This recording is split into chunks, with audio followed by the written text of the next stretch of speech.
Les méduses sont présentes en énorme quantité dans les eaux européennes et dans certaines régions, leur propagation est massive et problématique.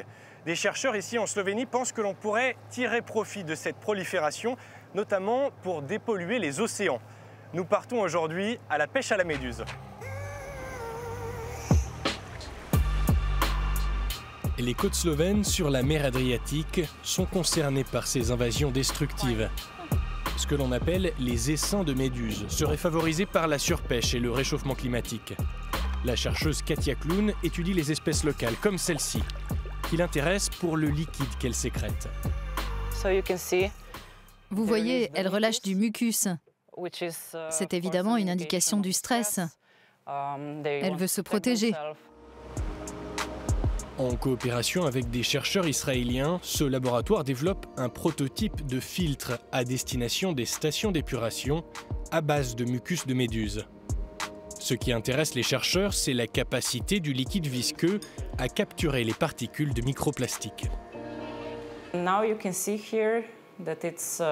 Vous pouvez le voir ici, l'absorption est en cours. On voit bien que le microplastique vert est lié par le mucus. Au-delà de ça, nous devons réfléchir à la durabilité de cette technologie. Nous avons besoin de plus de recherche, de projets et de réfléchir aux moyens de ne pas dépendre de la saisonnalité des méduses.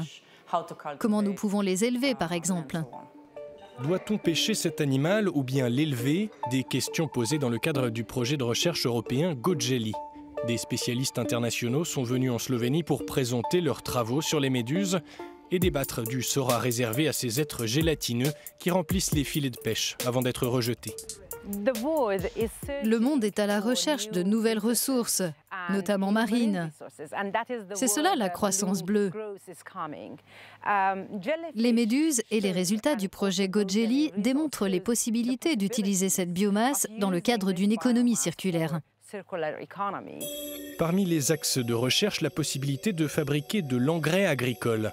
Les méduses contiennent des nutriments rares comme le phosphate, l'azote et le potassium, des résidus agricoles rejetés en mer et absorbés par l'animal. Mais les scientifiques font face à plusieurs défis, à commencer par la conservation. Si nous choisissons de les traiter fraîches, les méduses ne peuvent pas être conservées longtemps. Donc nous les conservons selon divers procédés de séchage. D'autres défis sont à relever. Comment apporter ce matériau séché à la plante? Quel effet cela aura-t-il sur les micro-organismes dans les sols, mais aussi sur la croissance des plantes, les eaux souterraines et la qualité de l'air? Et pourquoi ne pas les manger? C'est la question sur laquelle se penche une équipe italienne. Leurs recherches sont encore en cours, mais ils assurent qu'une fois leur venin retiré, certaines méduses pourront être délicieuses et bonnes pour la santé. Ceci est un extrait de méduse contenant des microalgues qui sont des organismes endosymbiotes. Donc cet extrait contient à la fois de la méduse et des microalgues.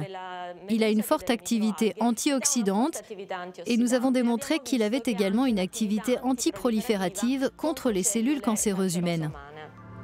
Dans l'attente de débouchés commerciaux, les chercheurs insistent sur la nécessité d'un modèle respectueux de l'environnement.